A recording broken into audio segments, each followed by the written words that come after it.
ಈ ಸಾಂಬಾರನ್ನ ಮಾಡೋದಕ್ಕೆ ಬೇಕಾಗಿರೋದು 1 ಟೇಬಲ್ ಸ್ಪೂನ್ ಸಾಸಿವೆ ಜೀರಿಗೆ, 8ರಿಂದ 10 ಕರಿಬೇವಿನ ಎಲೆ, ಸ್ವಲ್ಪ ಕೊತ್ತಂಬರಿ, 1 ಬಟ್ಲು ಸಣ್ಣ ಟೊಮೆಟೊ, ಅರ್ಧ ಟೀ ಸ್ಪೂನ್ ಅರಿಶಿನ, 1 ಟೀ ಸ್ಪೂನ್ MTR ಮಸಾಲೆ ಸಾಂಬಾರ್ ಪುಡಿ, ರುಚಿಗೆ ತಕ್ಕಷ್ಟು ಉಪ್ಪು, ಸ್ವಲ್ಪ ಬೆಲ್ಲ.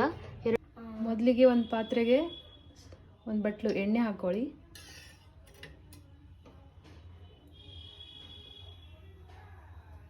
ಅದಕ್ಕಾದ ನಂತರ ಸ್ವಲ್ಪ ಸಾಸಿವೆ ಜೀರಿಗೆ, 1 ಬೆಳ್ಳುಳ್ಳಿ, ಸ್ವಲ್ಪ ಕರಿಬೇವನ್ನು ಹಾಕಿ ನಂತರ 1 ಬಟ್ಟಲು ಚೆರಿ ಟೊಮೆಟೊ ಹಾಕಿಕೊಳ್ಳಬೇಕು. ಚೆನ್ನಾಗಿ ಬೇಯಲು ಬಿಡಿ.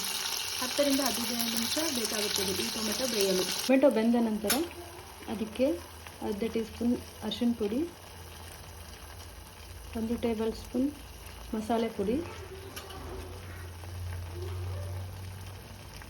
1 ಸ್ಪೂನ್ ಮೆಣಸಿನ್ಕಾಯಿ ಪೇಸ್ಟ್, ಇಷ್ಟು ಚಿಕ್ಕ ಗಾತ್ರದಷ್ಟು ಬೆಲ್ಲ, ಸ್ವಲ್ಪ ಕೊತ್ತಂಬರಿ ಸೊಪ್ಪು ಹಾಕಿ ನಂತರ 1 ಸ್ಪೂನ್ ಉಪ್ಪನ್ನು ಹಾಕಿ 1 ಗ್ಲಾಸ್ ನೀರನ್ನು ಸೇರಿಸಿ 10ರಿಂದ 15 ನಿಮಿಷ ಚೆನ್ನಾಗಿ ಕುದಿಯಲು ಬಿಡಿ.